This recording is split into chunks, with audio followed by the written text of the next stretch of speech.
Kinawawa tayo sa sariling teritoryo, ito ang resulta ng Gentleman's Agreement ni Xi Jinping at dating Pangulo Rudy Duterte.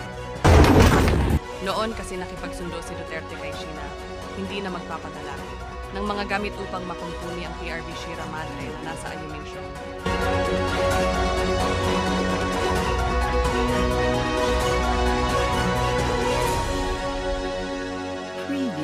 Ito'y oral sa panahon ni Presidente Duterte ay rerespetuhin ang status quo. Ibig sabihin, kung ano yung naroon na walang dagdag, walang bawa. To maintain status quo daw. Pero bakit ang China patuloy na nagtatayo ng mga istruktura sa West Philippine Sea? Habang ang nag-iisa nating outpost, hahayaan na lang ni Duterte na mabulok upang maging masaya ang kanyang amo si Xi Jinping. File sila ng kaso, nanalo tayo. Yan ang papelong yan. Itatapon ko yan sa wastebasket. Ngayon, binomba ng binomba ng mga Chino ang mga barko nating maghahatid lang sana ng supply sa BRP Sierra Madre.